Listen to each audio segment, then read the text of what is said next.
Eh, Buenos días, bienvenidos al blog de Juan Gómez Guerrero. Hoy tenemos el privilegio de adentrarnos en la mente y en la experiencia del autor del libro El grito del ser. Un libro que no solo describe un modelo terapéutico, sino que funda toda una nueva corriente, la psicología del ser. Juan Gómez Guerrero, bienvenido. Gracias. Vamos a seguir el esquema que usted mismo ha propuesto para intentar entender la génesis de su trabajo. Vamos a dividir la entrevista en cuatro cuestiones y la primera de ellas la he querido titular La motivación profunda. La primera pregunta va al corazón mismo del proyecto. ¿Cuál fue esa motivación profunda, esa chispa existencial o profesional que hizo necesario que surgiera tanto el libro El grito del ser como el marco de la psicología del ser? ¿Qué vacío vino a llenar? Bueno, yo diría que en términos generales ha habido en mi vida, a lo largo de toda mi vida, siempre un deseo de buscar la verdad. La verdad ha sido para mí el lema fundamental de mi vida. Siempre he buscado con ahínco, con mucho deseo, con mucha pasión la verdad. Y en este sentido de la pregunta, lo que ha pasado es que esa verdad, cuando yo empecé a formarme en psicoanálisis, ahí yo buscaba la verdad.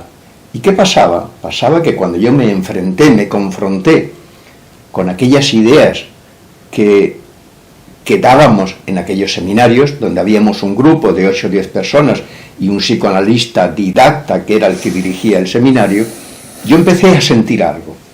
Yo empecé a sentir un desacuerdo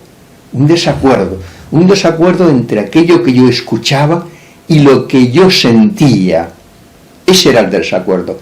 Lo que yo pensaba, lo que allí se me exponía, las ideas que me ofrecía y lo que yo vivía y experimentaba en mi interior.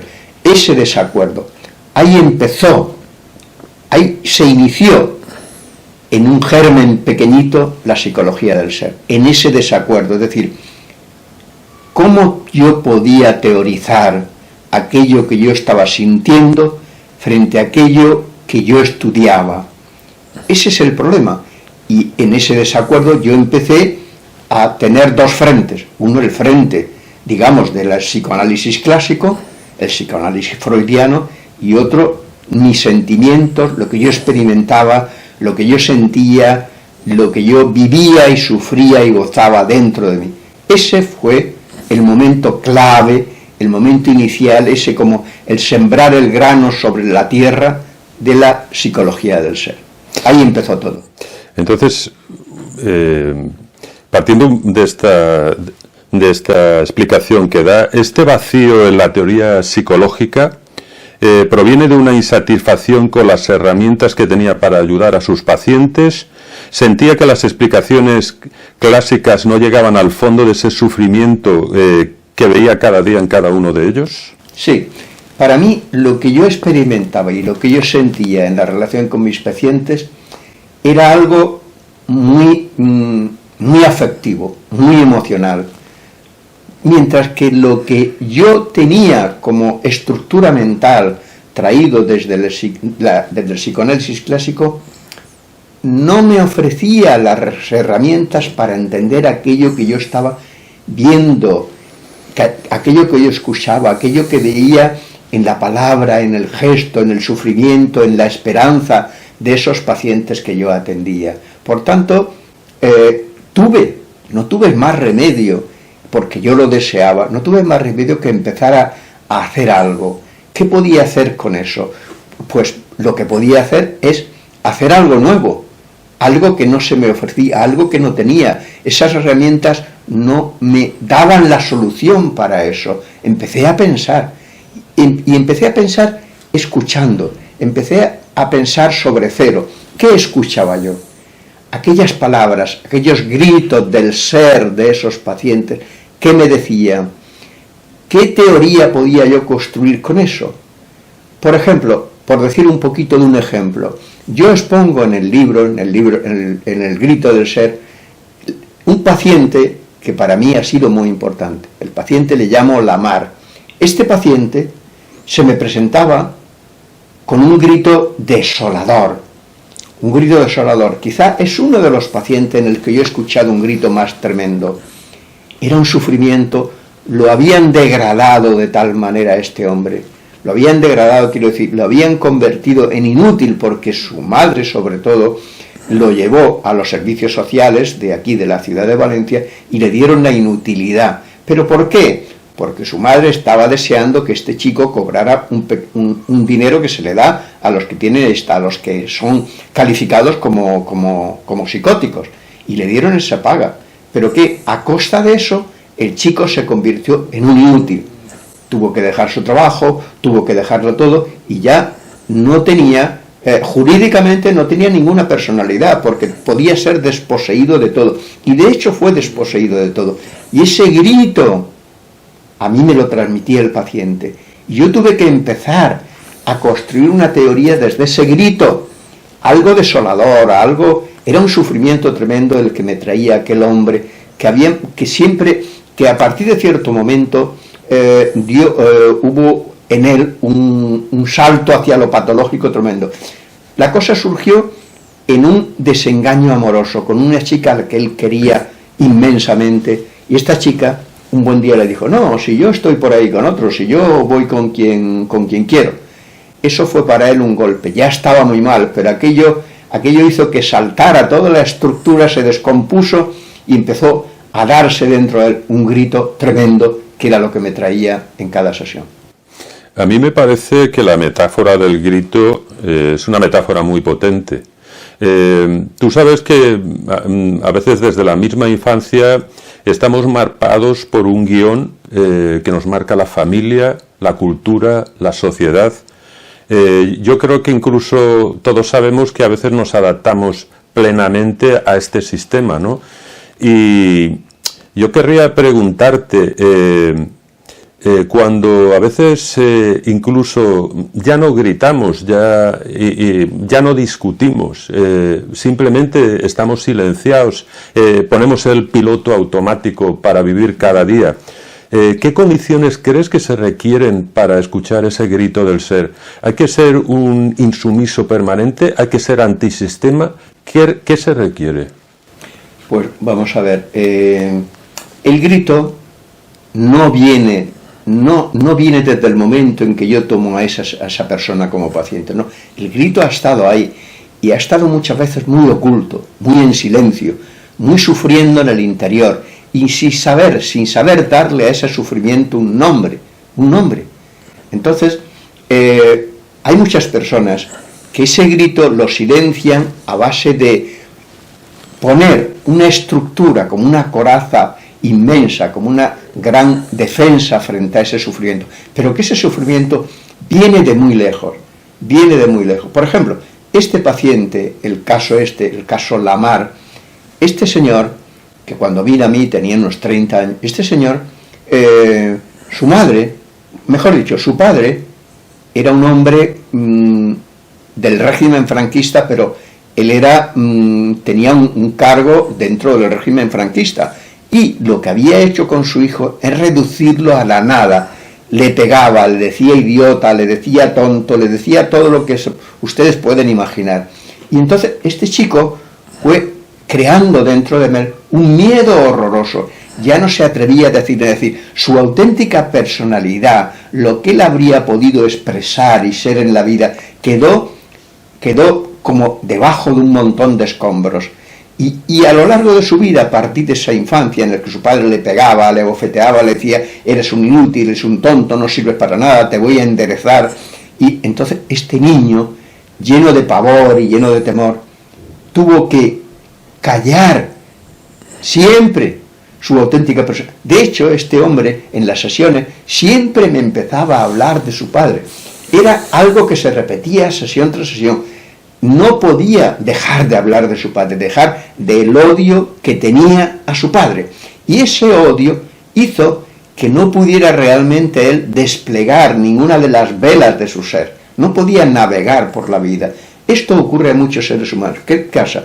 Que si vivimos en una sociedad que lo que quiere es imponernos una estructura ideológica, unos valores, unas ideas que no están de acuerdo con nuestro ser, ¿qué ocurre? Pues nos ocurre lo mismo que a este señor Alamar, que dentro de nosotros hay un grito, muchas veces es un grito silencioso, un grito que va hacia adentro, un grito que se expresa en una forma de ser, en una conducta, en unas palabras, en unas ideas, en unos valores que nos damos cuenta que son falsos, que no proceden de la autenticidad que llevamos dentro, del ser original, el ser original que llevamos dentro. Y entonces nos convertimos en verdaderas marionetas de lo que quiere el mundo, de lo que quiere la sociedad, de lo que quieren los valores, las ideas esas que nos hacen silenciar nuestra personalidad y nuestro ser original. Yo en este sentido también te preguntaría, no sé si estarás de acuerdo que cuando nosotros nos manifestamos de manera auténtica, yo creo que enseguida te surge el miedo a no ser aceptado. Es decir, puedes ser una persona joven, puedes estar igual participando en la escuela con tus compañeros, con tus profesores, pero tienes miedo realmente a levantar tu voz, a autoafirmarte, a intentar ver qué hay más allá de ese silencio en el que tú vives a veces tus clases en la escuela. O igual con tu pareja, me planteo, te da miedo a tener mayor autoafirmación, o en el trabajo a ser menos calzonazos con tu jefe. Sí. ¿Cómo Sí. encauzas eso? Vamos. Tenemos tanta necesidad de ser aceptados, de ser queridos, de ser mirados, de ser escuchados, que muchas veces no podemos, no nos atrevemos. Ahí dentro de nosotros ya se nos ha colado una estructura que no nos permite, que no nos deja expresar lo que verdaderamente somos. Y entonces, ¿qué pasa? Que nos callamos. ¿Pero por qué nos callamos? Nos callamos porque ese ser original lo que quiere es ser escuchado, ser querido, ser valorado, tener un proyecto. Pero ¿qué pasa? Que si ese ser original no coincide con aquello que es valorado en la cultura, en la sociedad, porque hay una cultura que nos aliena, entonces ¿qué pasa? Que nos callamos. Y entonces nos convertimos en aquello que el mundo, que la sociedad quiere que seamos. Y entonces, claro, estamos en un grupo y los demás dicen, pues es que una afirmación, por ejemplo, la religión no sirve para nada.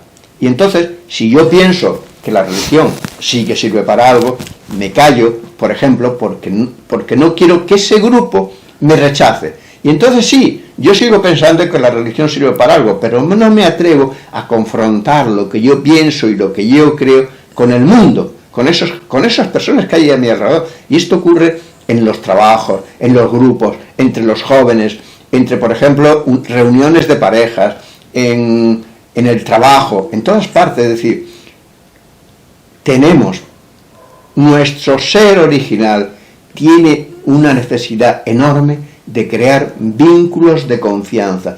Y si creemos que expresando lo que pensamos y lo que sentimos vamos a romper, no vamos a recibir esa confianza, sino que vamos a recibir marginación y desprecio, nos callamos. Pues si no quieres añadir algo más a esta primera cuestión de la motivación profunda, ¿te parece? Pasamos a la segunda cuestión. Vale. Pues en esta segunda pregunta yo le he querido dar el nombre de el combustible aplicado, es decir, las influencias teóricas. Entendemos esa motivación como el combustible, pero ¿sobre qué ideas o construcciones aplicó usted este combustible? ¿Contra qué modelos establecidos dialoga y de qué tradiciones psicológicas, filosóficas o sociales se nutre la psicología del ser para construir su alternativa? Sí. A ver, a lo largo de mi vida sería ahora imposible decir cuántos autores, cuántas lecturas, cuántos congresos, cuántas simposium, cuántas conferencias, reuniones con muchos colegas, etcétera, etcétera, cuántos autores han influido, pero en mi vida. Pero más que influir, a mí me ha ocurrido otra cosa. Yo siempre he sido una persona que lo que me ha guiado ha sido la reflexión sobre aquello que a mí me ofrecía. Yo no he sido una persona que haya ido construyendo estratos a partir de influencias externas. No he sido así nunca, nunca, jamás. He sido siempre una persona que ha dicho, bueno, a mí se me está ofreciendo esto. Esto es lo que dice Freud, esto es lo que dice Bion, esto es lo que dice Melanie Klein, esto es lo que dice, por ejemplo, Herbert Marcus, que yo leía hace muchos años. Esto es lo que dice. Pero un momento, voy a pensar sobre lo que dice este señor. Voy a ver la verdad que hay dentro de este discurso o el error que hay dentro del discurso. Y eso ha sido el leitmotiv de mi vida. Es decir, la reflexión, la crítica, y crítica quiere decir búsqueda de la verdad, yo he hecho sobre aquello que se me ofrecía. Por ejemplo, yo he leído a autores cristianos tan importantes en su momento, como era, por ejemplo, Herder, a ver si lo digo, Karl Rahner. Karl Rahner es uno de los teólogos católicos más importantes del siglo XX. Von Balthasar o Danielu fueron teólogos que Juan XXIII les eligió para que prepararan el Concilio Vaticano II y que asesoraran a los obispos que fueron al Concilio Vaticano II. Esos autores que yo he leído, por ejemplo, me encantaba Danielu, francés, me encantaba, por ejemplo, su libro Escándalo de la Verdad, El Escándalo de la Verdad, que todavía tengo por ahí en una estantería. Me encantaba ese libro, porque era un autor que conectaba un discurso cristiano con el mundo. Y esa confrontación, a mí siempre me han gustado los autores que han hecho esa confrontación en busca de la verdad. Pero, por ejemplo, ha habido otros muchos autores, por ejemplo, Nietzsche, hay una parte de Nietzsche que a mí me encanta, porque Nietzsche era un hombre apasionado con la búsqueda de la verdad. Él llegó a unas conclusiones con las que yo no comparto muchas cosas, pero sí que Nietzsche tiene un valor, y ese valor no se lo podemos quitar.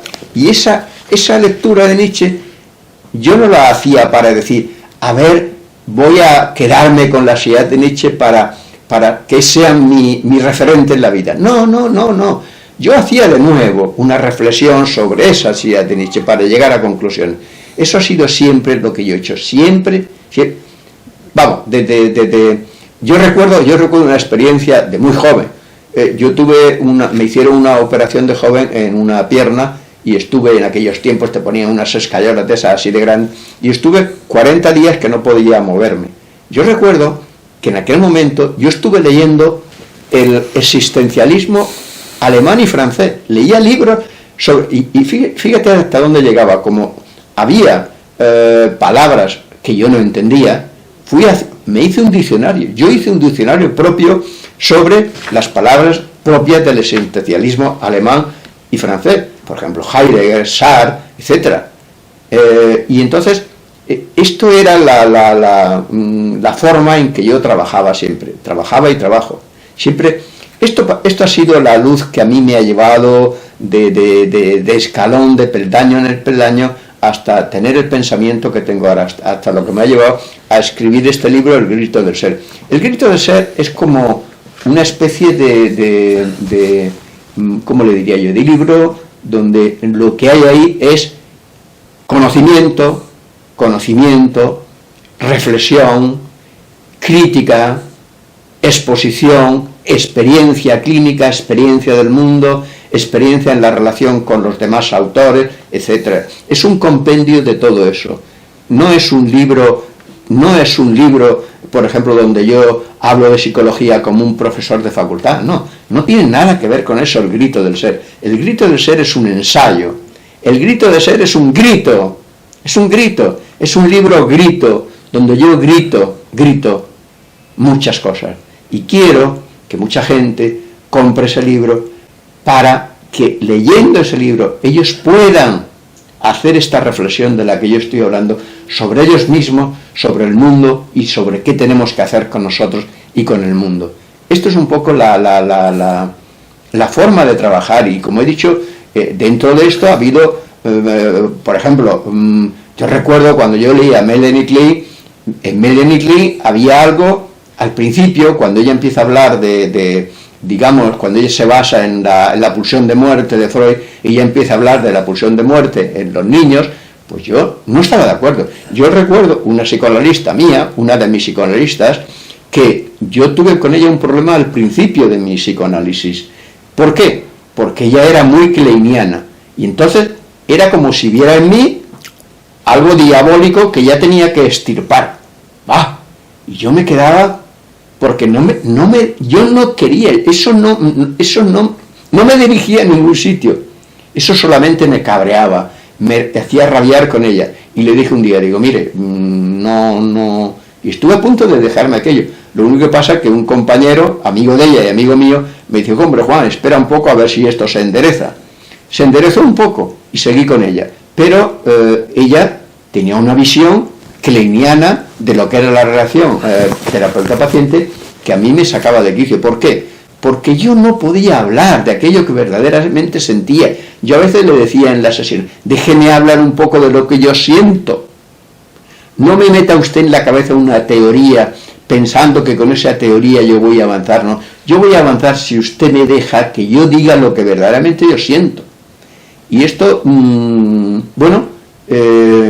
ha sido, pues, otro momento que tuve con aquella mujer, que duró bastante tiempo, y en el que yo le gritaba a ella de alguna forma lo que yo llevaba dentro, pero ella a veces no me escuchaba al principio. Luego se fue dando cuenta ella de esto, y cambió mucho, pero hubo este conflicto en esta relación. Un poco en este sentido, ¿no? No sé si considera, por ejemplo, a Freud un poco pensador de cabecera dentro de todo su itinerario intelectual.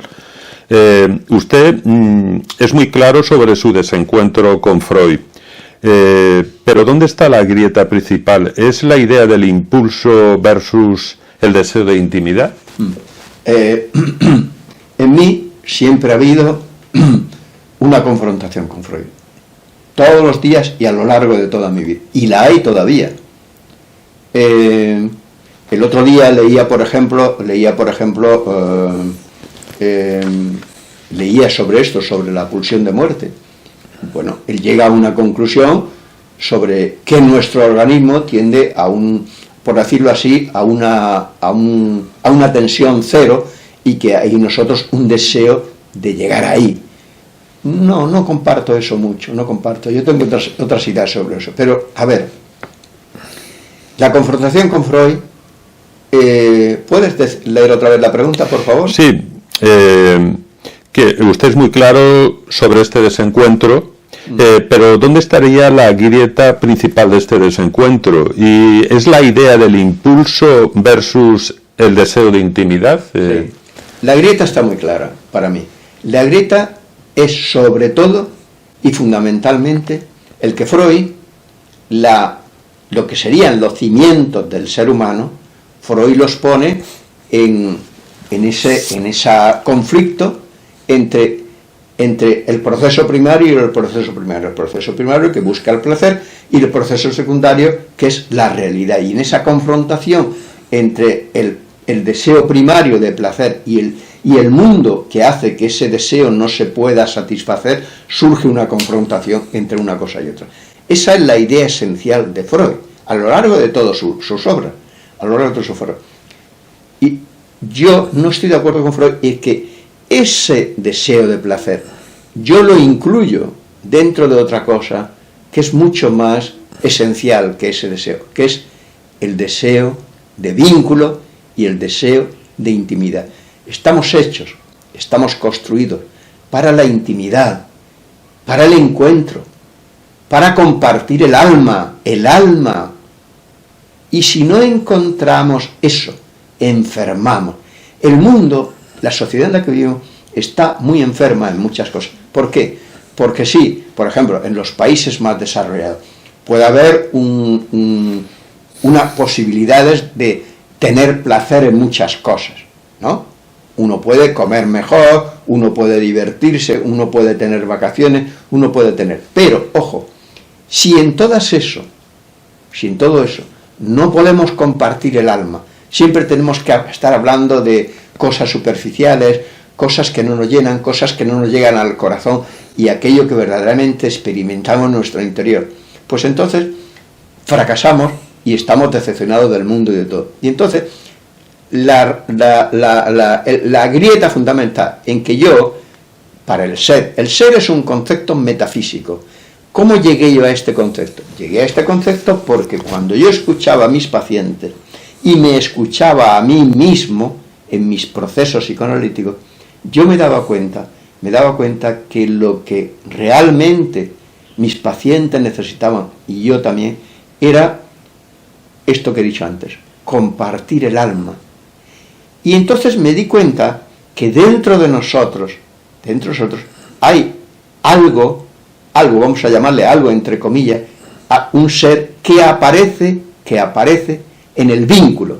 Entonces, un niño, en la relación con su madre, si la madre es una madre buena, una madre suficientemente buena, pues entonces el niño va sacando, va apareciendo todo ese ser que ya está ahí dentro de él, que no hay solo unos impulsos que tiendan al placer, no, de ninguna manera. Hay todo un ser que quiere, que desea encontrar a alguien con quien compartir eso, y llegar a un encuentro, y llegar a la confianza. Y entonces cuando el niño encuentra ahí, su alma descansa, su ser se esponja, su ser brilla, y se siente a gusto, y se siente feliz. No es solo. El placer está incluido dentro del vínculo, no el vínculo dentro del placer. El placer es una parte del vínculo. El placer es importante, pero no es lo más decisivo. Hay un montón de cosas que son decisivas, pero lo más importante, repito, es poder encontrar en esa relación un lugar donde uno pueda expresar lo que lleva dentro, y el niño viene con muchas cosas. Por tanto, la teoría freudiana del placer, todo el empirismo, todas las concepciones que están basadas en un empirismo radical, que dicen así claramente, no existe la subjetividad, no existe el sujeto, no existe la intimidad, no existe la subjetividad. No llevamos dentro algo así como somos una creación de la cultura. La cultura viene, se mete dentro de nosotros y crea un ser. Eso es mentira. Es una mentira como una casa. Llevamos muchas cosas dentro. Llevamos un sujeto, una subjetividad que sí entra en contacto con el mundo, y la cultura y el mundo tiene cosas. Y en esa confrontación tiene que surgir un ser humano auténtico, verdadero. Pero claro, si eso falla, ¿qué creamos? La grieta con Freud es justamente esto que acabo de decir, que yo pongo dentro del ser humano y dentro de la psicología unos cimientos, un ser original que es auténticamente original. No es algo así como unos impulsos que tienen que satisfacerse con el placer. No, es algo mucho más radical, mucho más cimentador, mucho más auténtico y verdadero. En este sentido, el ser frente al yo es un término crucial. Sí. ¿Por qué rescatar el concepto de ser en un campo dominado por el yo, el ello y el inconsciente? Bueno, a ver, mira, hay una cosa en las estructuras borderline, se ve de una forma meridiana que cuando el ser no ha sido conectado con ese otro sujeto, no ha habido ese vínculo, esa relación, no se tiene yo. El yo está barrido. El yo son impulsos que buscan el placer, narcisistas, que buscan la autoestima, pero no hay yo. El yo solo se construye cuando antes el ser ha experimentado un vínculo con un objeto auténtico y verdadero. Por tanto, el yo es una estructura que surge de nuestro contacto con el mundo, con las identificaciones, con los modelos, con la cultura. Pero ojo, porque ese ser, ese yo, no se va a poder construir, va a quedar como ¿cómo diría yo? Como muchas fuerzas así esparcidas, una por aquí, otra por allá, pero que no tienen unión, que no tienen estructura. Y entonces, ¿por qué? Porque no ha habido la construcción a través del ser. El ser no ha experimentado esa unión en un vínculo. Y por tanto, el yo es eso. El yo es una estructura que viene después, que es posterior, que se construye. El yo tiene muchas funciones. Por ejemplo, la función de la observación, la función del análisis, la función de la memoria, la función de la síntesis, la función de las actuaciones, de las decisiones. Todo eso son funciones del yo. Pero eso, para que eso surja, para que eso esté ahí, tiene que haber habido antes una buena relación con un objeto y haber construido dentro de nosotros una subjetividad potente. Si no, eso estaremos, por así decir, locos, entre comillas, porque no hemos podido construir la estructura que supone el ser para que luego el ser devenga en yo. Esto es un poco lo que... Y por tanto, no hay sujeto sin ser, porque el ser, a partir de la construcción del ser, se puede construir el yo, pero no al revés. Pues si te parece podemos pasar a la tercera cuestión. Bien. Pues yo la he denominado la fragua en la experiencia clínica. Usted nos dice que esta construcción se fraguó en la experiencia clínica. ¿Podría llevarnos a su consulta? ¿Cómo fue ese proceso de pasar de una teoría a escuchar a sus pacientes y darse cuenta de que necesitaba un nuevo lenguaje, el lenguaje del grito y el lenguaje del ser? Pues mira, te voy a poner un ejemplo de ahora mismo. Una paciente que he hecho con ella 4 o 5 sesiones nada más. Es una señora de unos 46 años. Esta señora viene a mi consulta y me empieza a hablar. Y yo lo que hago es escuchar. Es decir, yo no tengo en la cabeza una teoría. Yo lo que tengo es una buena escucha. Escuchar con atención. ¿Qué me está diciendo esta mujer? ¿De qué me está hablando? ¿Qué sentimientos? ¿Qué valores? ¿Qué alegría y qué tristeza veo yo a través de lo que me está diciendo? ¿Cuál es su discurso? ¿Qué me está diciendo? Cuando yo aplico mi atención a todo lo que la paciente me está diciendo, dejando que mi mente esté vacía, dejando que mi mente no tenga ninguna teoría que me estorbe para escuchar, eso me lleva a poder crear poco a poco, a partir de lo que la paciente me está diciendo, crear elementos que luego voy uniendo poco a poco para crear una teoría que está basada en esta paciente. Por ejemplo, en esta paciente, ¿qué veo? Mire, una mujer de 46 años, su vida es un fracaso absoluto, en todos los terrenos prácticamente. Es una persona que sí puede trabajar y de hecho está trabajando. Es una persona que está casada, ahora se está divorciando. Es una persona que tiene hijos, sí, de acuerdo. Pero todo eso está dentro de una relación con todo eso bastante loca. Bastante loca. Entonces, eso que yo observo, ¿qué me dice? Me dice que ese concepto de ser que yo he ido elaborando no se ha construido, está por construir. Voy a poner un ejemplo concreto. Por ejemplo, esta mujer, en el terreno sexual, es una mujer muy bella, es una mujer hermosa, es una mujer que tiene es un tipazo de mujer físicamente. Sin embargo, es un fracaso absolutamente en la relación con los hombres. ¿Por qué? Porque ella ni sabe qué hacer con el deseo del otro, ni sabe qué hacer con su propio deseo. Entonces, por ejemplo, ahora esta señora me habla de varios hombres. Pero siempre ocurre que en ese inicio de la relación con un hombre, ella, no sabe conectar su deseo con el deseo de ese hombre. Entonces, ya desde el principio no sabe qué hacer. Y se queda así, con esa insatisfacción, con ese no haber construido nada, y eso es lo que ella me trae a las sesiones. Entonces, ¿qué pasa? Que yo voy poco a poco, a partir de ese fracaso que yo observo en su vida, voy poco a poco adentrándome en otros niveles que están detrás de ese, en otros niveles que están un poco debajo de ese. Y entonces voy dándome cuenta y voy descubriendo cuáles son los aspectos, concretando cuáles son los aspectos del fracaso de esa persona.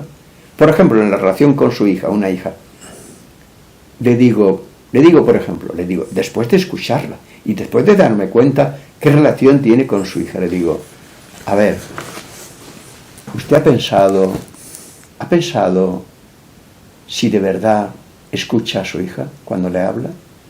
Su hija tiene 8 años, si no recuerdo mal. ¿Usted escucha a su hija cuando le habla? Para ella es una cosa nueva. Eso de que yo le diga si ella escucha a su hija, se queda así como diciendo, ¿de qué me está hablando este hombre? Es como que ella nunca ha podido tener en la cabeza que a esa niña hay que escucharla. Hay que escucharla. ¿Por qué ella no puede escuchar a esa niña? Porque dentro de ella hay mucho ruido, mucha patología. Y entonces la patología, los impulsos, la rabia, la gana de acabar enseguida, el hecho de estar pensando en otra cosa, no le dejan escuchar.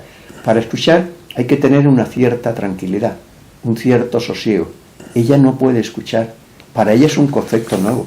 Pero cuando yo le hablo de escuchar, ella empieza a tener en su mente algo nuevo. Porque muchas veces lo que hacemos nosotros en las terapias es ofrecer al paciente elementos nuevos que a partir de esos elementos nuevos los pacientes pueden ir dándose cuenta de aspectos de ellos mismos, del mundo de los demás, que ellos nunca habían pensado. Y esos aspectos nuevos le permiten ir creando dentro de ellos una estructura, digamos, de ideas, de afectos nuevas. Y eso le permite ir avanzando. En este sentido, tú has comentado a lo largo de muchos vídeos, por ejemplo, que no estás de acuerdo con el enfoque biologicista de limitarse simplemente a intentar eliminar el síntoma de un paciente.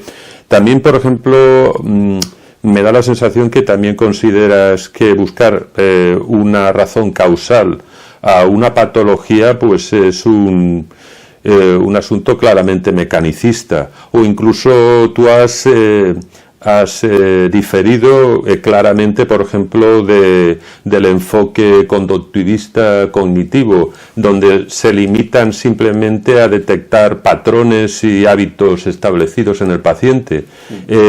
¿Crees que para escuchar a ese ser herido, hay que escuchar las narrativas de un paciente, hay que ir enlazando esa urdimbre, ese tejido que se ha ido estableciendo a lo largo del tiempo? Para mí es central la escucha de los pacientes. Porque cuando tú escuchas de verdad, lo que escuchas son un montón de síntomas, una especie de, digamos, de enjambre de síntomas, una especie de síndrome de síntomas. Pero si te quedas ahí, no sabes nada de ese paciente. Estás como si mirando un árbol, tú te quedaras viendo las hojas, pero no entendieras cómo funciona un árbol. A ver, esas hojas que están ahí, ¿por qué están ahí? ¿Por qué tienen vida? Si no entienden la estructura de la vida de ese árbol, no entienden nada. Si no sabes que ese árbol tiene una raíz y que esa raíz absorbe las sustancias que necesita para vivir de esa tierra, de esa conexión entre el árbol, las raíces y la tierra, no entienden nada. Entonces, toda psicología sintomática es una psicología fracasada. El conductismo, bajo el pretexto de crear una psicología científica, dice, no existe nada más que aquello que es observable. Vaya. Si yo me quedara con mis pacientes en lo observable, mi relación con los pacientes habría sido un auténtico fracaso. Negar el inconsciente y decir que el inconsciente no existe, y esto lo dice el conductismo, lo dice, por ejemplo, toda la psicología experimental, negar el inconsciente es como negar que ese árbol tiene raíces. Caramba, ¿cómo voy a poder yo decir que el árbol no tiene raíces? Tiene raíces, y si no tuviera raíces, no habría árbol. Eso es un poco negar negar las raíces. Entonces, si yo niego que existe el inconsciente, si hay algo que yo me he convencido a lo largo de mi vida, en esto Freud, yo le doy a Freud las gracias de haber podido sistematizar la idea de inconsciente. Él la sistematiza a partir de la teoría que él crea, ojo, pero el simple hecho de haber sistematizado a su manera y a su forma la idea de inconsciente es un avance espectacular dentro del mundo de la psicología. Por tanto, en eso hay que darle las gracias una y otra vez a Sigmund Freud. Que nadie crea que yo estoy así visceralmente en contra de Freud. No, yo he hecho una reflexión de Freud y muchas cosas. Por ejemplo, una idea que a mí me encanta de Freud es la idea de transferencia y contratransferencia. Me parece una idea muy rica para vivirla dentro de la experiencia clínica.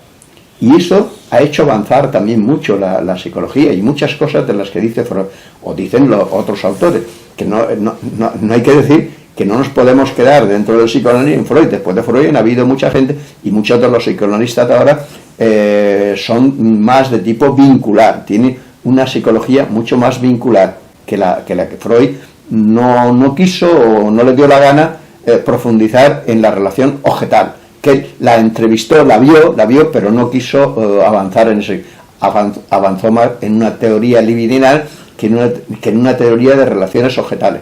Muchos psicoanalistas posteriores han avanzado mucho más en las relaciones objetales y han dejado un poquito más de lado la teoría libidinal, porque no se han dado cuenta que Freud lo que dejó sin pensar era muy importante. Por tanto, no hay psicología si no hay profundidad, si no se encuentra lo que hay detrás de los síntomas. Y detrás de los síntomas hay todo un mundo. Es como si imaginemos que una persona va subiendo una montaña y va viendo lo que hay allí, lo que hay cerca de él, este árbol, este matorral, estas piedras, estas rocas, ¿no? Y ve eso, pero nunca alza los ojos para ver el horizonte. Y en el horizonte hay kilómetros y kilómetros de tierra, digamos, de diferentes estratos de la corteza terrestre. A lo mejor se ve el mar, seguramente hay otras montañas, etcétera, etcétera, etcétera. Pues entonces nosotros no podemos quedarnos viendo las hojas. No, las hojas son los síntomas. La raíz, el tronco, son la causa de esos síntomas. Son lo que ha determinado eso. Si el grito del ser, que es la base, que es la raíz, no funciona bien, si la raíz está en una tierra estéril, en una tierra que no tiene suficientes alimentos, etc., ¿cómo se va a desarrollar?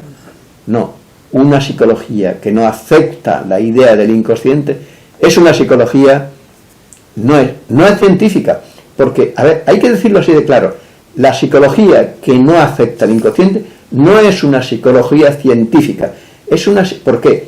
Porque científico es aquello que descubre la realidad, y con esa psicología no se descubre la realidad, se descubre la superficie de la realidad.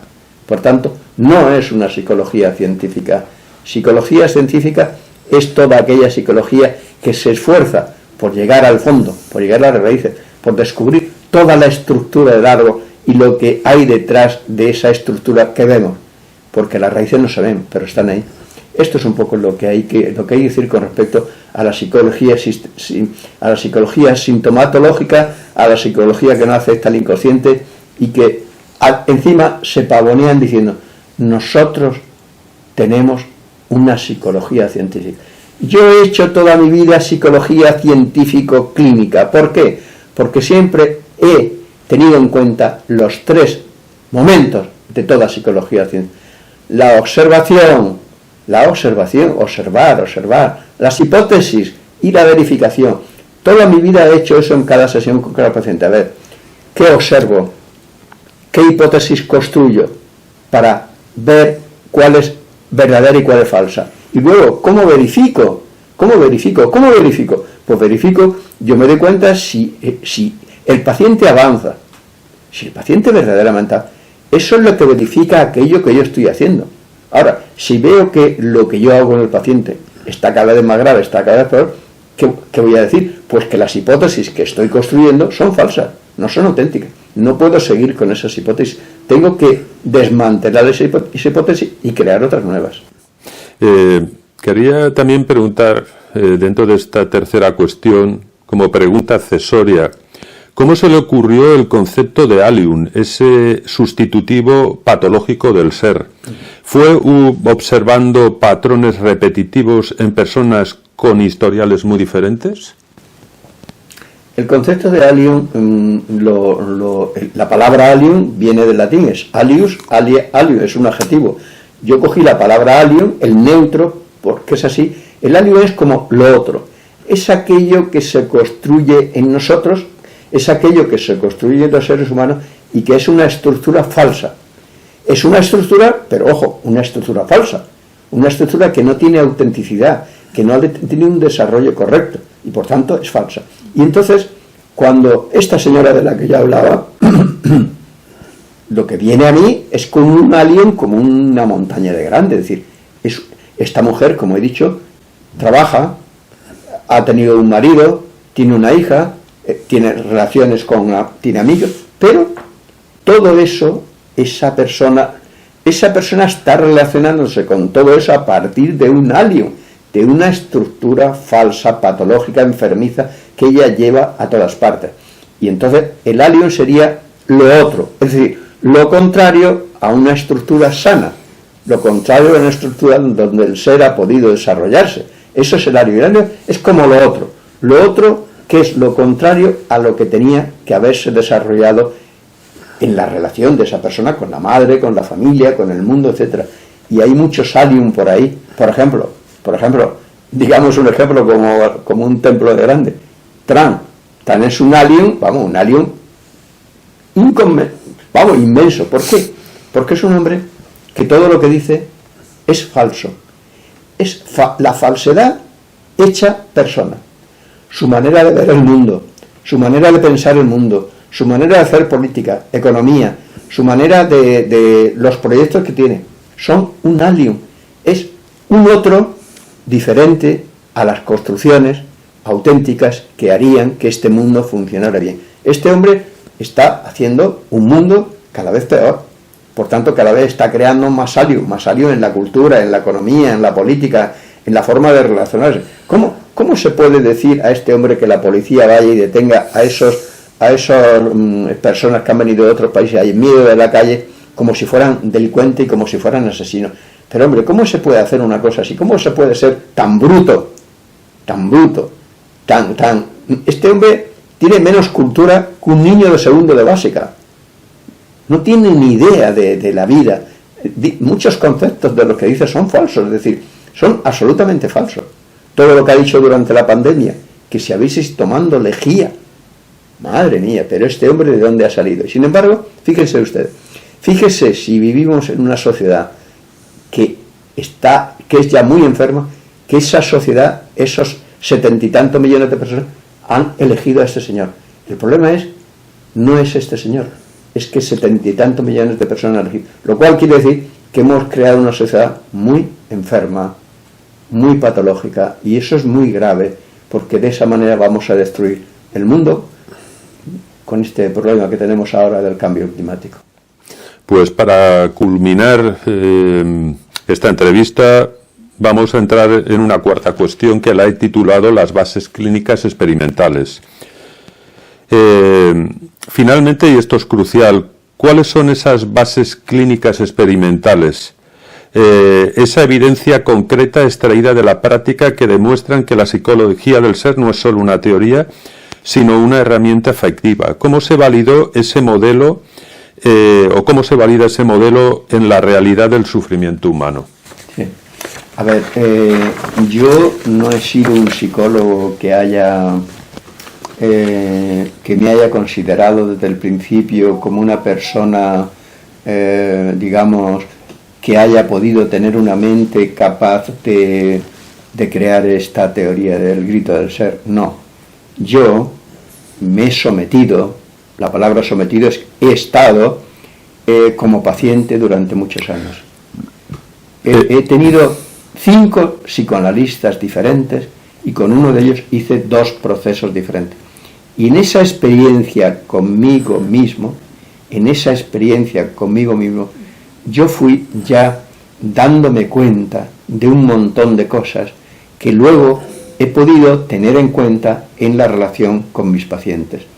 Y la base experimental es que la experimentación, yo primero la he hecho conmigo mismo. Yo he sido el experimento, yo he sido un experimento conmigo mismo.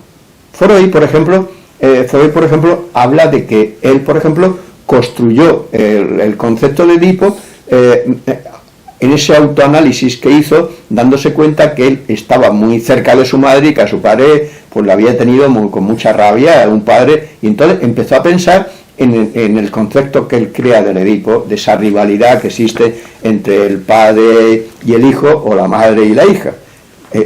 Bueno, entonces Freud crea eso desde un autoanálisis donde se da cuenta de eso. Bueno, pues yo, en ese autoanálisis donde yo he profundizado en mi vida hasta la saciedad, he podido darme cuenta, he podido ser yo he experimentado conmigo mismo, he sido mi propio experimento.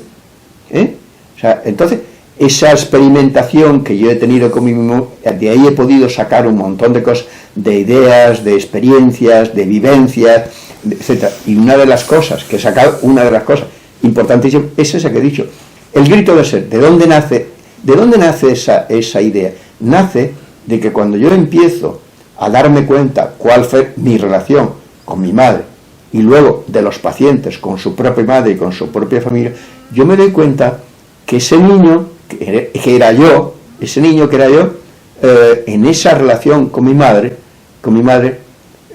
yo no pude tener la experiencia esa de la confianza de la que yo hablo. No, yo no la pude tener.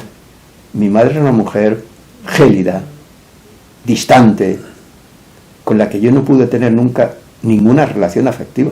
Mi madre produjo en mí una rabia infinita, inmensa.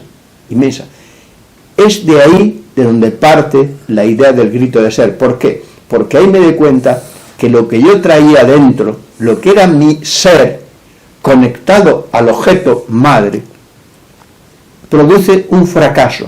Cuando no se puede dar la intimidad que el ser, que lo que hay en nuestro ser, que la necesidad que hay en nuestro ser y que nacemos con ella, no tiene ese vínculo adecuado con el objeto. Ese vínculo que tiene que ser un vínculo de cariño, de atención, de amor.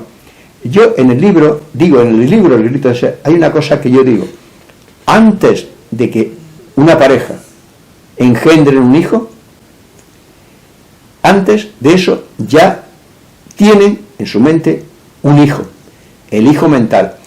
Es importantísimo el hijo mental que una pareja crea en su mente. ¿Por qué? Porque si una pareja antes de engendrar un hijo, piensan que tienen ganas de tener ese hijo, lo sueñan con cariño, hablan de él ya con cariño, sueñan con tenerlo y que sea para ellos un paraíso la realidad, esa pareja, cuando tenga un niño, va a transmitir a ese niño toda esa ilusión, toda esa esperanza, toda esa confianza, todo ese cariño, y eso va a construir en ese niño, va a hacer que el ser que viene, con el que viene grabado en él, se desarrolle en la relación con el objeto que es esa madre, ese padre, esa familia. Y de eso exactamente, fue de donde yo fui teniendo la luz para crear el concepto grito del ser. Grito del ser, ser original, y luego el grito del ser. El grito del ser es el grito del sufrimiento de mis pacientes y mío propio experimentado a lo largo de toda mi carrera, toda mi experiencia clínica. De ahí nace la palabra el grito del ser, y el ser es eso que estoy diciendo, y por tanto todos son conceptos llenos de una experiencia dilatada con muchos años. Y luego, como he dicho, yo siempre he sometido mis sesiones a eso, al esquema científico: observación, hipótesis, verificación. Yo primero observo, y de esa observación yo creo unas hipótesis. Pienso, por ejemplo, esta paciente del que está hablando, ¿cuál es su problema? Y creo una hipótesis. Esa hipótesis yo tengo que verificarla, porque si yo veo, cuando la terapia va avanzando, que esa mujer no funciona mejor, pues las hipótesis que he construido, con el esquema científico, en el esquema científico clínico, son falsas, y tengo que crear otras hipótesis. Y esta es la forma en que yo he trabajado siempre, conmigo mismo, porque yo repito, yo he sido mi propio experimento. Es que todo lo que yo digo nace de la pura experiencia, de la pura experimentación conmigo mismo y con los demás. Por tanto, no nacen de especulaciones que yo he tenido. No. A mí las especulaciones, la verdad es que me aburren soberanamente. A mí, sí, podemos crear especulaciones, y no está mal, y pueden tener una utilidad, pero yo prefiero la experiencia, y esa experiencia pura y dura, que a partir de ella me hace construir algo. Pues si vamos al grano y ponemos a prueba del algodón la psicología del ser y esta metáfora del grito del ser, ¿qué cambio observable ves en un paciente que le dice que ese ser está emergiendo y que el alien se está disolviendo? Menos ansiedad, más capacidad de amar o una relación diferente con su pasado. Mira, voy a partir de otra paciente, no de esta, de otra, de una mujer también. Una mujer más o menos de la misma edad que esta, 40 y tantos años. Esta mujer, el grito de ser, ¿de dónde viene? Bien, viene de lo siguiente. Esta mujer es una mujer soltera, es una mujer físicamente bien, es una mujer que llama la atención también, y que, ¿qué ocurre? Ocurre que en su experiencia con los hombres siempre comete el mismo ser. O sea, siempre hay ahí un alien. ¿Cuál es el alien? Que ella ve a un hombre que le gusta, y tiene relaciones sexuales con él. ¿Pero qué ocurre? Ocurre que la paciente lleva dentro un grito enorme que ni siquiera ella se da cuenta de su propio grito. ¿Y qué ocurre? Que sí, a lo mejor se lo puede pasar bien con ese hombre. Estoy pensando en ejemplos muy concretos, podría hasta decir los nombres. Está pensando, o sea, está teniendo esa relación con eso. ¿Pero qué pasa? Que cuando acaba esa relación y se marcha a su casa, ese hombre, que es un canallita, entre comillas, que lo único que ha querido follar con ella, no le llama, no le hace caso, ella le llama pero no le contesta, le llama cuando quiere, él le dice, bueno, ya veremos, y ya nos veremos. Sí, es un canallita que lo que ha querido es tener un follar con esa mujer, pero que no le ofrece lo que necesita su ser, que es un poco de cariño, un poco de atención, una intimidad, un poder hablar con él, un poder compartir cosas, sino que ese señor la ignora, la olvida, la margina. Y entonces esta mujer ha repetido esto en su vida cientos de veces, este tipo de relación. ¿Qué es lo que está pasando? Pues que ese alien que hay en ella se está disipando a base de hacerle ver esto que estoy hablando. Le estoy haciendo ver que ella está repitiendo siempre un mismo patrón en su vida, y que ese patrón le está llevando a un fracaso y a un sufrimiento enorme.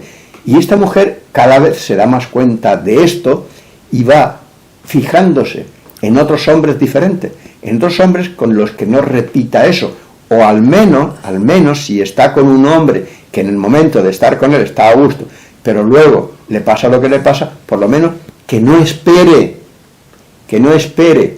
de esos hombres aquello que no le pueden dar, porque el sufrimiento de esta mujer viene muchas veces de esperar algo que ese hombre no le va a dar. Lo mismo que un niño muy pequeño puede empezar con un sufrimiento esperando de esa mamá algo que la mamá no le puede ofrecer.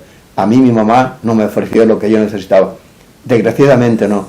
Y yo valoro, y desde aquí lo digo, el trabajo de mi madre, valoro todo lo que hizo por mí, valoro todo lo que tuvo que hacer. Eso lo hizo, o sea, ella me crió, pero no me pudo dar lo que yo necesitaba en mi alma, porque a ella tampoco se lo habían dado. Mi mamá fue una mujer, pues que en aquellos tiempos, y en aquella, pues ella decía que había estado siempre remendando ropa allí en el patio de su casa. Entonces, en aquellos tiempos, después del post-franquismo, o sea, después de la guerra civil, 40, 41, 42, etcétera, etcétera, esta mujer, mi madre, lo único que hizo es remendar ropa. Y entonces, fíjense que se remendaba la ropa. Había tanta pobreza que la gente no podía comprarse unos pantalones cuando se le hacían polvo. Se remendaban hasta que ya no podían remendarse más. Y mi madre, que tenía varios hermanos, se dedicaba, como era mujer, claro, se dedicaba a remendar ropa. Y evidentemente ella no podía darme aquello que a ella tampoco le habían dado. Por tanto, donde esté mi madre, allá donde está, yo le ofrezco desde este momento mi cariño y mi reconocimiento del esfuerzo que ella ha ido a hacer y por cual yo estoy aquí, porque si no hubiera sido por ella, yo no estaría aquí. Aunque no me haya dado ese amor, pero sí me ha criado y me ha dado lo suficiente para que yo esté aquí vivo. Y pues yo te pediría, Juan, máxima sinceridad, tú que estás hablando de esa falta de nutrientes que muchas veces hemos tenido en la infancia, ¿crees que cuando hemos sufrido esa experiencia nos convertimos en inquietos crónicos? Ya no tenemos una solución a largo plazo, por lo menos que sea suficientemente satisfactoria. ¿Crees que en este sentido el psicoanálisis puede ser una herramienta realmente eficaz o tiene algo de quimera? A ver, es que nos convertimos en inquietos, claro que sí. Somos inquietos y nos convertimos en inquietos cuando no hemos... ¿Por qué? Porque vamos como buscando algo que no sabemos qué, pero vamos ansiosos por la vida buscando una palabra, buscando una conversación, buscando un placer, buscando, y estamos inquietos, y estamos nerviosos, y estamos como desequilibrados, y estamos como si nos zarandeara el viento unas veces para la derecha, para la izquierda, para adelante, para atrás. Pero estamos inquietos, claro que estamos inquietos.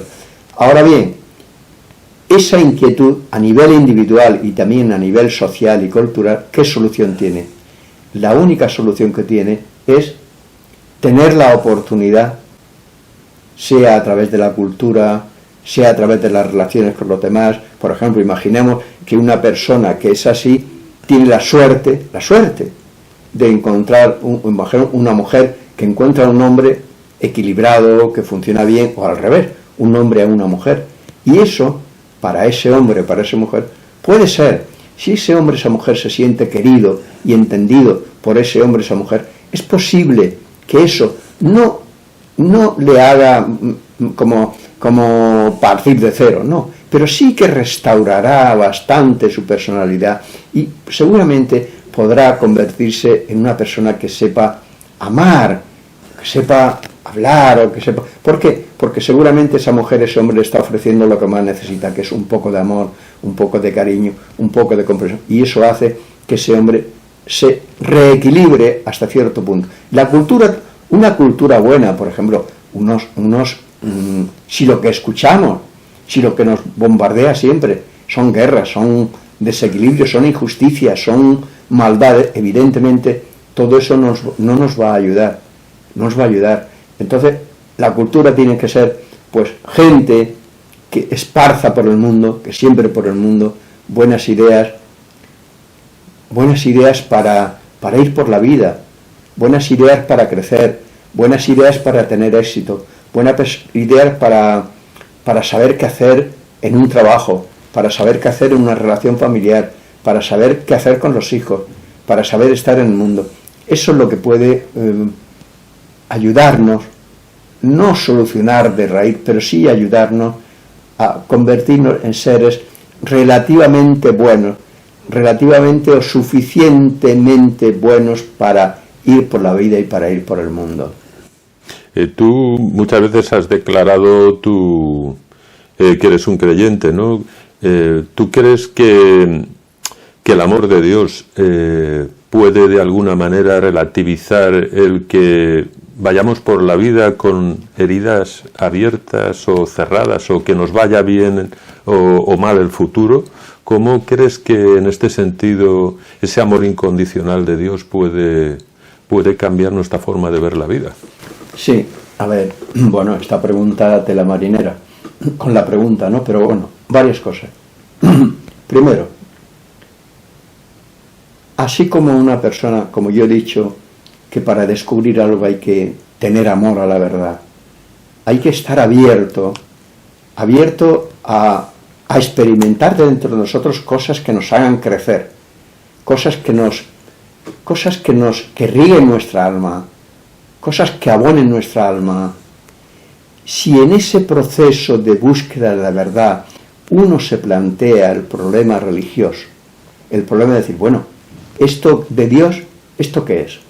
Y uno, en esa búsqueda de la verdad, uno se mete en eso, probablemente va a tener un encuentro con Dios, con eso que llamamos Dios, que al fin y al cabo la palabra Dios está, digamos, saturada de muchos significados que no nos dejan acercarnos al auténtico Dios.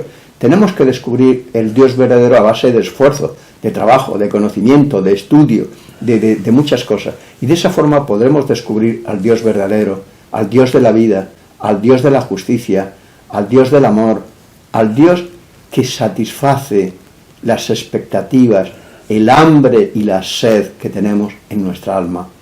Y eso podría ser una gran conquista para muchos seres humanos. Ahora bien, mire, el otro día, en un programa de televisión, una señora decía lo siguiente, una señora de unos 30, 35 años, una señorita decía, es lo que dijo dice, yo, al hombre que es mi prototipo, es al líder de la extrema derecha de España que se llama Abascal. Pero después sigue hablando y dice, no, yo soy creyente.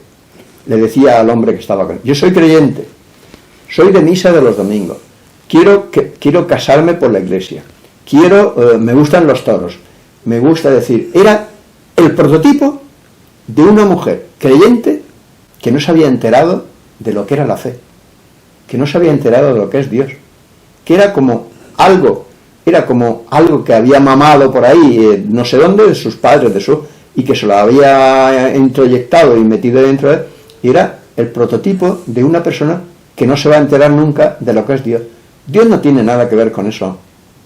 Dios no se nos infunde a través de ir a misa.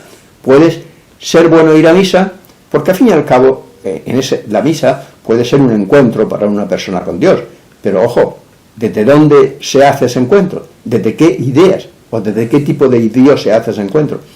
Y esta persona, pues era todo lo contrario, por referirse a usted. Una persona que dice que es religiosa, que al mismo tiempo su líder es un señor violento, superviolento, que tiene ideas, vamos, de extrema derecha, pero ideas completamente dictatoriales, completamente destructivas para este mundo en todos los terrenos, y que esa es la persona de su líder, incluso que le gustaba físicamente, pues hombre, entonces Dios, sí, Dios puede ser el manantial, la luz de nuestra vida. Hay una cosa que quiero decir, nuestra estructura humana siempre se trasciende hacia lo genuinamente distinto de sí. Quiere decir que si nosotros somos personas auténticas que buscamos la verdad, lo que nosotros pensamos siempre se trascenderá hacia una verdad mayor y hacia una verdad más auténtica. Y en esa búsqueda llegaremos a un horizonte donde se nos aparece el Dios de la vida. ¿Por qué? Porque si nosotros somos buscadores de la verdad, llegará un momento en que en esa búsqueda, ese encuentro, Dios vendrá a nuestro encuentro porque nosotros estamos buscando la verdad. Y Dios, al fin y al cabo, es el camino, la verdad y la vida. Y entonces habrá un encuentro con el Dios de la vida. Y entonces ese encuentro hará dentro de nosotros tener una luz especial sobre todos los problemas y sobre todos los destinos para la especie humana y para nosotros de este mundo. Y en ese sentido Dios será, pues eso que dice los textos evangélicos, el agua, la luz, la esperanza, la verdad, el camino, la vida, etcétera, etcétera. esto será un poco... en el prólogo del Evangelio de Juan hay una cosa que a mí me gusta, dice, y la palabra contenía la vida, la palabra es Dios, y la vida era la luz de los hombres, y la luz brilla en las tinieblas. ¿Cuántas veces esa luz ha brillado en mis tinieblas? Porque todo lo que yo he dicho en esta entrevista ha ido de las tinieblas a la luz, de otras tinieblas a otra luz, de otras tinieblas a otra luz, y siempre he entrado en estratos de tinieblas que luego me han llevado a una luz, y esa luz se ha oscurecido luego y me ha llevado a otro encuentro, y ese encuentro me ha llevado, y así ha llegado hasta este momento. Y el ser humano que busca auténticamente la verdad, en el fondo está buscando a Dios, que es la verdad y la vida. A mí, finalmente, me impactó en una ocasión un sacerdote que me dijo que el mayor pecado que a veces tiene que vivir él en la confesión es el pecado de omisión, ¿no? Estamos viendo el caso de Ucrania, estamos viendo el caso de Palestina, estamos viendo el caso de las pateras, de gente que se les vende una supuesta tierra prometida, pero estamos viendo todos los días que esa gente se ahoga y se vuelve a ahogar en el mar. ¿Por qué? ¿Qué está pasando en Europa que no sale a la luz ese grito del ser en el sentido más social? ¿Qué pasa? ¿Es que hemos perdido la fibra sensible? ¿Hemos dejado de tener corazón, Juan? A ver, tú has empezado hablando de ese sacerdote. Mira, yo voy a decir una cosa desde mi fe. El mayor pecado que puede tener un creyente es no creer en la bondad de Dios. Si construimos un Dios en nuestra mente que nos persigue, que nos agobia, que nos hace angustia, que nos hace sentir angustia, estamos en un camino absolutamente equivocado en la relación con Dios. Un creyente auténtico es aquel que nunca duda de la misericordia y del amor de Dios. Pase lo que pase, pase lo que pase. Dios está ahí. Lo que pasa es que Dios, los caminos de Dios no son nuestros caminos, y a veces nos cuesta entender los caminos de Dios, pero la misericordia de Dios está ahí. Y nunca podemos caer en el pecado, en la arrogancia de no creer en el amor de Dios. Y luego, ¿qué pasa con este mundo? Pues con este mundo pasa, bueno, así como un niño tiene que tener un buen vínculo con su madre, el ser humano debe tener o debería tener una cultura. Una cultura es la economía, una cultura es la política, una cultura es la jurisprudencia, una cultura es la enseñanza. Debería tener todo eso, debería tener un armazón cultural, de estructuras culturales que realmente le llenaran la vida. A ver, muchas personas en su trabajo son auténticas, y con su autenticidad crean auténticos milagros en su trabajo, crean auténticos milagros, pero para eso esas personas son auténticas. Pensemos, por ejemplo, en un celador de un hospital que está en los quirófanos y atiende a esos pacientes con una palabra, esos pacientes que van a operarse y que algunos no saben ni siquiera si van a salir de esa operación, y ese señor le atiende bien, les mira a la cara, les habla con cariño, les dice una palabra de esperanza. ¡Qué bien! ¿Cuántas cosas buenas puede hacer esa persona en el mundo? Pero otra persona, otro celador, que se va por ahí al bar a tomarse un café y que no atiende bien y que no ni siquiera mira la cara al paciente que sube en una camilla al quirófano, pues lo que hace es poner mucha tristeza, mucho dolor y mucha desesperanza en esas personas. Por tanto, si queremos hacer un mundo bueno, tenemos que crear estructuras, diseños que hagan posible que los seres humanos puedan desarrollarse. Y lo digo con dolor, pero el neoliberalismo no es el sistema que necesitamos. Lo digo con dolor, y al momento lo digo con la esperanza de crear algo mejor. ¿Por qué? Porque una sociedad que está basada en la idea de mercado, señores, por favor, no podemos. Es verdad que no podemos. Algunos piensan, bueno, Pero es que han fracasado, por ejemplo, el socialismo, el comunismo. No estoy hablando de eso. Puedo hablar de eso, pero no voy a hablar de eso, porque eso nos llevaría muy lejos. Lo que sí podemos hacer es crear nosotros. Tenemos la capacidad de crear. Creémonos una sociedad diferente entre todos. La sociedad que sea buena. Si hay elementos del socialismo y del marxismo que podemos tomar, tomémoslos, como los podemos tomar de otra cualquier teoría, también del neoliberalismo. Todo aquello que sea bueno y nos ayude a crear una sociedad buena, una sociedad que haga de verdad en serio, tomémoslo, sea de donde sea, y creemos, tenemos la capacidad de crear. No tenemos que ir a fracasos anteriores para que, tenemos que partir de nuestra capacidad de crear algo bueno, y podemos crearlo, podemos entre todos crearlo. Tenemos que sembrar esperanza en este mundo. Pues mira, Juan, a mí me ha parecido una entrevista extraordinaria. Yo he tenido la suerte de leer el libro y sinceramente me parece que es como un oasis en el desierto, ¿no? Porque yo creo que vivimos en una sociedad que está muy falta de todo tipo de nutrientes, de necesidades existenciales, necesidades sociales, necesidades espirituales. Yo querría decir, ¿no?, que si alguna vez habéis sentido, pues, los terapeutas, que la terapia convencional se queda en la superficie y que abordan los síntomas no desde la raíz de la herida, pues yo creo que este libro es un libro para cualquier profesional de la salud. Si también has sentido alguna vez que se necesita una mayor facultad para escuchar ese dolor profundo de las personas que te rodean, o de tu propio dolor, yo creo que el grito del ser es la herramienta que estábamos esperando. Juan Gómez, yo creo que no nos ofrece en este libro solamente un nuevo oído para escuchar el alma humana, nos devuelve a la idea más profunda y olvidada de que nuestro malestar es en esencia el grito de una dignidad herida y de un ser que clama por ser reconocido, escuchado y restaurado.